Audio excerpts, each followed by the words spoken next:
A post called, and then the guy behind my boyfriend was my ex-husband. Hey there. Can I tell you a story? I may have told you part of it already, but definitely not all, because there are parts I didn't know until today, and many more parts that I won't know for long yet. But some parts I do know, and I want to share them with you. A year ago, things were bad. I was in an unhappy, toxic marriage with someone I desperately didn't want to give up.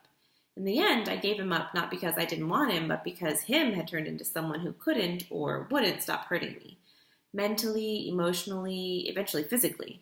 And despite the belief I had that no malice embodied the motivation of his action, nothing could change the effect of his actions. It was a real fucking bummer. A right and proper mindfuck, in fact. Can we fast forward through this bit? I think I'll circle back around someday, but for now, just imagine crying and complications and a wave of confusingly awesome stuff sweeping me through the debris of, holy cow, man, what a fuck, until things were mostly not a big fucking bummer. Like the part where everyone hunkers down to weather an explosion, but the explosion is a kitten or some other such innocuous cuteness in a movie? Huh, they say. And then I wasn't in a bunker anymore. I was where things were mostly working out, where the hard and the sad still mattered, but they only mattered as much as they warranted, and not enough to overtake the good and the sunshine and the kisses. Fast forward with me through the breakdowns and ever-decreasing anxiety attacks. Hop past the would-have-been wedding anniversary where I cried the whole day through, including the 4 hours in a car with brand new coworkers while I held on to a detective-scented bear. It's a long story. Skim the section where I dealt with approximately all of the housing insecurity and not knowing if I should date my friend or sleep with someone else's wife. Let your interest be piqued by the nipple piercing and the fact that I made out with a piercer, because what else are you going to do when someone plays with your nipples for that long? And just scoot along with me beyond the cozy, ridiculous holidays. Someone gave me John McClane in an air duct for Christmas. And after the part where I got a baller job, successfully transitioned into owning 2 businesses, and bought a little miracle house.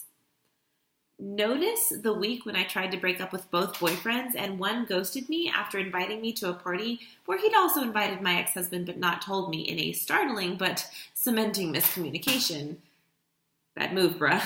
And the other one said, what if instead of breaking up, we didn't? And then we became exclusive. Also good timing, actually. About a month further on, past all of that, you'll find me here. Here is a place where I'm ready to start talking about today and not really willing to fully talk about all those in-betweensies. I want it to make sense. It won't. And I want to give you more details. I'm not sure I can. But for now, this story requires the consumer to suspend disbelief and just trust that how I got here is another story for another day, but the here part is worth knowing, even without a fuller background. Today, bless her, a friend of mine told me what she thought of my ex's new blog post. People don't know this, but my ex and I have no contact. We can contact each other. We do if the insurance company is being an ass. When they're being an ass. About every 3 weeks we get a bill for a policy that we canceled in August. It's great. It's not. But otherwise, we have no overlapping anything. So I don't know how or where or what he is.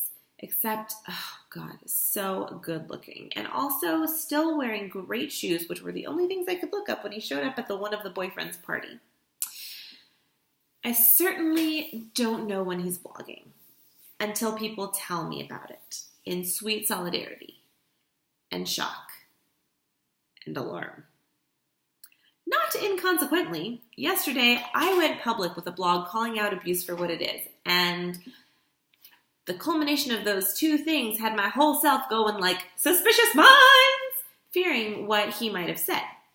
So the spirit of Elvis, or perhaps raging anxiety, but definitely not clear eyes, full hearts, compelled me to look up his blog, which also the universe supported, because I forgot the URL for like a year and a half, but in this moment it came to me. Thank you, Elvis. /Baby Jesus /Tom Cruise.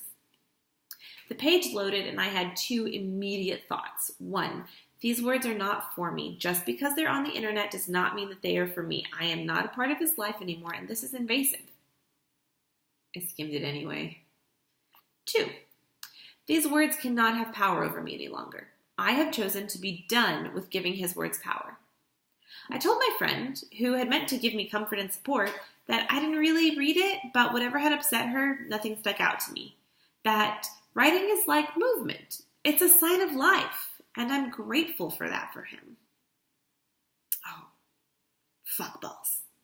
Well, friends, we need to go back to that party. The one where a boyfriend, a term loosely used, walks in and I smile. And then a guy walks in after him and I smile at him. And then him ends up being my ex. And my brain says, no thank you, what? Because I am full of only the best and most resourceful ideas, I try to show my, formerly our, dog. Here's you know him! And she does not remember him. Or at least she does not care. And now there is no reasonable thing to keep me in my seat instead of sailing into his arms and wrapping around him. So I look down and I clutch the table and I think I should breathe. And I do not know if I breathe, but I do get up. And over the span of I don't know how many moments and words, I make my way outside and I get into my car and I sob. I tell my people via text, because I cannot speak and ought not yet drive, that my heart is breaking. Because my friend who I was dating did not know to protect me better than this. Because I thought I was safe, but I was not. But most of all, because the he I still so want to know but have no part of, was so close. A reminder of how far. Pause. I was being dramatic. I was confused. I thought I was overwhelmed with love. I was so not overwhelmed with love.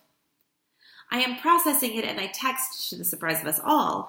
I felt exactly like it did when we were separated. I feel so worthless. And therein, I find the answer to a question I didn't know existed. Through dangers and troubles untold, or through a lot of very intentional, very concentrated processing, I come to see that while I never before had a word for it, worthless describes how I felt for most of my relationship with this man. I lived for the moments when I didn't feel that way. It was bliss when he would turn his magic on me, when he would see me and know me and love me, but he didn't. And when it wasn't the once a month or so that he unlocked his heart, I was sure his treatment of me was because he knew the truth about me, and it must have been some terrible truth, because he didn't like me. I tired him out. I was a trial or something to ignore. At least that's how it felt. And it was such an oppressive feeling. I realized that while I have a great capacity for love and while I care deeply for him, much of my pain was not about loving someone who didn't love me back. It was about believing myself to be worthy while someone else told me in all of the little moments that I was not. That I was not worthy of planning or presence or promise keeping, and that while it would have been romantic storytelling, I did not have to beg gravity to keep my ass in that seat that night because love compelled me forward. Instead, I kept a tight grip on my chair because what I really wanted was to shake him into reality, my reality, and for him to validate it, to validate me. In realizing that, slowly, and all at once, I no longer need those things. Or I become aware that I never truly needed them in the first place. The night after my realization, I had a dream. In my sleep, my ex was taking me around the city on a scavenger hunt. Like most things in our actual relationship, I didn't understand why, but for his sake, I said yes. One station in the scavenger hunt had a flower, my favorite, which he never got me in real life. One station had a gift, one of my best love languages, which he had bungled more than I can say. The third had a robe. From a weekend spot I should have taken you on, he said. And I looked at him, and I wondered what kind of sense this could possibly make. Realization dawned on me as I thought about all of the vacations we never took, and he saw it in my face. I have a lot to make up for, he said. And when Dream Him did the thing I'd been begging for in real life, Dream Me had a surprising reaction. Thank you, I told him. But I accept your apology as is. You are forgiven, and I don't need anything else. And then I walked away. I woke up and ran 1,000,000 miles in the sunshine, full of the freedom of knowing my worth so deeply that no one could cause me to reevaluate it for good or for ill. In real life, the next day, a different, dreamy, but actual man cups my face and tells me, "You are so beautiful. You know that?" And I shrug. And he says, You are so, so beautiful. And I smile and my heart swells, but not because I think of myself any differently, because I am grateful to be close to someone who sees what I know to be true about me, my worth. There are so many worthy stories to tell you about this process. I didn't tell you when they happened in part because, let's be clear, you are going to judge me.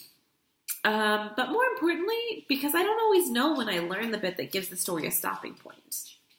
Today, though, walking in the sunshine and being apologetically stalky on the interweb, I said, I didn't read it all, but I wasn't bothered. I was worried at first that he would try to invalidate my experience, but I remembered he doesn't have the power to do that anymore. And in that moment, I knew. Do you want to know more of these stories? If you see me, especially during Lent, tell me to edit my book, because I actually wrote one after the divorce. I just had trouble editing it. Also, do you want to know more of the cutie cute Davy stories? Or is it too soon? Trust me, friend, I mourned. I mourned for most of my marriage, and I literally do not know a single way that I could have leaned more into the process and the pain. I worked my ass off, not literally. My ass literally is incapable of going away. No one minds, especially my burlesque class. I worked my ass off to feel all the feels and think all the thoughts and not run away from 1 ounce of this experience. But when you are ready, those in-betweensies and I will be right here.